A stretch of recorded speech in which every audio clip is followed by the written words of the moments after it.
गोड शंकरपाळी म्हटलं की तोंडात टाकताच विरघळणारी आणि मस्त खुसखुशीत असेल तर सगळ्यांना आवडतो।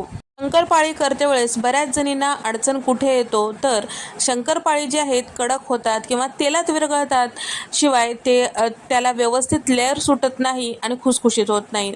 अशा अडचणी येऊ नये म्हणजे काय करायचं आणि प्रमाण कसा घ्यायचं ते सगळं या व्हिडिओमध्ये सविस्तर सांगितलेलं आहे। त्यासाठी व्हिडिओ स्किप न करता पूर्ण पहा। इथे मी सांगितलेलं प्रमाण अर्ध्या किलोच्या प्रमाणात आहे आणि सगळं त्याच पद्धतीने तुम्ही जर घेताल तर तुमची सुद्धा शंकरपाळी मस्त खुसखुशीत तोंडात टाकताच विरघळणारी होणार। चला तर मग रेसिपीला सुरुवात करूया। इथे मी वाटीच्या प्रमाणे बघितलं तर पाऊण वाटी इतकं वितळून घेतलेलं तूप आणि पाऊण वाटी इतकं साखर घेतलेलं आहे, पिठी साखर नाही साधी साखर, आणि पाऊण वाटी इतकं दूध, म्हणजे तिन्हीचंही प्रमाण तेवढंच ठेवायचं, फक्त तूप जे आहे आपल्याला वितळून घ्यायचं आहे। तर आता वाटीच्या प्रमाणानुसारच आपण इथे घेत आहोत, त्यासाठी त्याच वाटीने आपल्याला मैदासुद्धा मोजून घ्यायचा आहे। 4 वाटी मैद्यासाठी आपण घेतलेलं तुपाचं आणि साखरेचं आणि त्याचबरोबर दुधाचं प्रमाण हे परफेक्ट आहे। आणि वजनी म्हणताल तर अर्धा किलो मैद्यासाठी इथे मी 180 ml दूध घेतलेलं आहे आणि त्यासोबत 180 ग्राम इतकं साखर घेतलेलं आहे आणि तूपसुद्धा तेवढंच 180 ml घेतलेलं आहे। तर आता पहिल्यांदा आपल्याला हे मैदा जे आहे छान व्यवस्थित चाळून घ्यायचं आहे। बऱ्याच वेळेस दुकानातलं जरी आपण फ्रेश आणलं तरी दुकानात बऱ्याच वेळेस साठवून ठेवलेला माल असतो, त्यासाठी छान असं चाळून घ्यायचं आहे। त्यानंतर इथे आपल्याला साखर जी आहे दुधामध्ये छान असं वितळून घ्यायचं आहे किंवा विरघळून घ्यायचं आहे। इथे मी एका पातेल्यामध्ये साखर आणि दूध एकत्रित केलेलं आहे आणि गॅसवर ठेवून ते पूर्ण छान असं वितळून घेतलेलं आहे। तर या ठिकाणी आता हे दूध जे आहे थंड करायला बाजूला ठेवूया। त्यानंतर इथे मी ताटामध्ये हे मैदा काढून घेतलेला आहे। त्यानंतर 2 चिमूट इतकं यामध्ये मीठ टाकून घेतलेलं आहे, व्यवस्थित मिक्स करूया। गोड पदार्थामध्ये मीठ टाकलं की छान चव येते।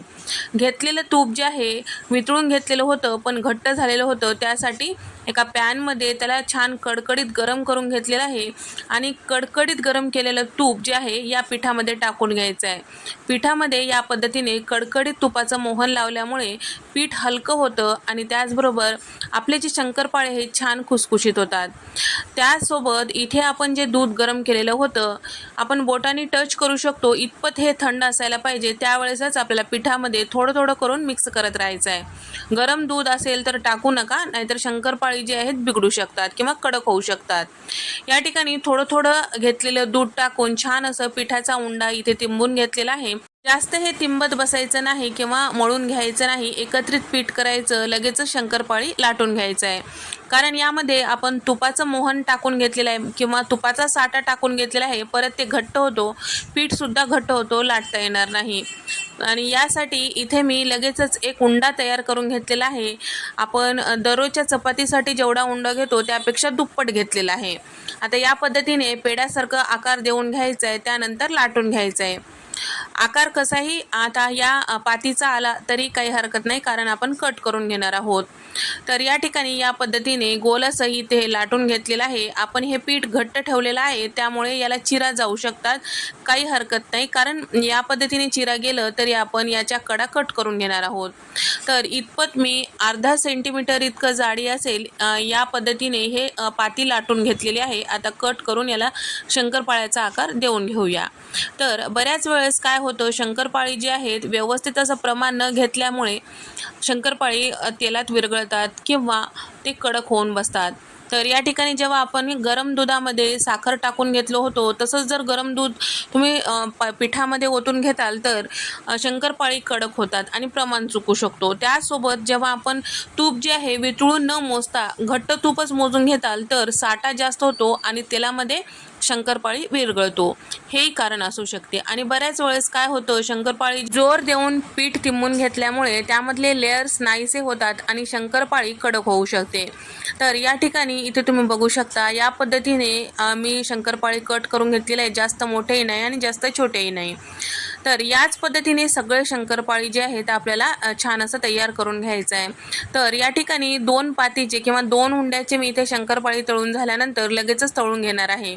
फार वेळ हे कट करून ठेवायचं नाही, लगेचच तळून घ्यायचं आहे। शंकरपाळी सगळी काळजी घेऊन सुद्धा बऱ्याच वेळेस तेलात विरघळती, तर कारण काय, तर पिठामध्ये तुपाचं जे मोहन आहे ते जास्तीचं झालं तर तेलात विरघळू शकते. तर त्यावेळेस काय करायचं, तर कोरडं पीठ घ्यायचं आणि थोडंसं दुधाचा हात लावून या पिठामध्ये मिक्स करायचं. ते हे एक उपाय होऊ शकते, पण करते वेळेस तुम्ही तेवढ्या पिठामध्ये मिक्स करू नका. तर सुरुवातीचं पीठ जे तिंबलेलं आहे ते थोडंसं घ्यायचं आणि साधं पीठ थोडंसं घेऊन तिंबून मग ते तळून पाहायचं. मगच पूर्ण पिठामध्ये तुम्ही कोरडं पीठ मिक्स करू शकता. आणि त्याचबरोबर तेलात विरघळते आणखीन एक कारण म्हणजे जेव्हा आपण पिठामध्ये साखर टाकतो त्यावेळेस साखरेचं प्रमाण जरी जास्त झाला चुकून तरीसुद्धा तेलात विरघळते.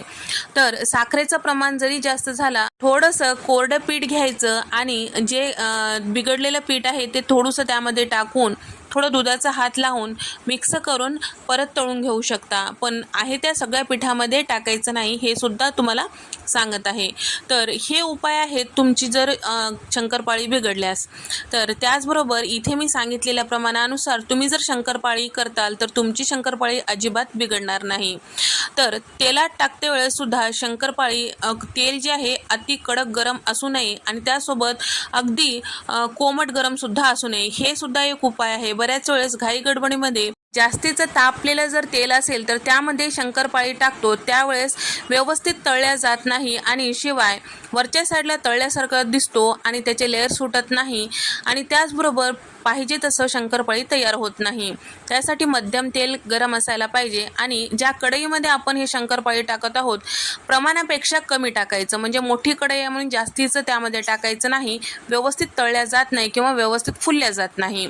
आणि सुरुवातीला चमचा लावायचा नाही, एखाद मिनटं छान असं तळू द्यायचं आहे, त्याला लगेचच झाऱ्या लावायचं नाही. त्यानंतर व्यवस्थित आकार धरलं की छोट्या चमच्याने 1-2 शंकरपाळी उलटून पाहायचं. छान असं तळल्या गेलं असं खात्री झालं की झाऱ्याने व्यवस्थित पलटून घ्यायचं आहे. त्यानंतर सारखं आपल्याला छान हे शंकरपाळी छान पलटून घ्यायचं आहे, म्हणजे छान असं एकसारख्या रंगावर तळल्या जाते.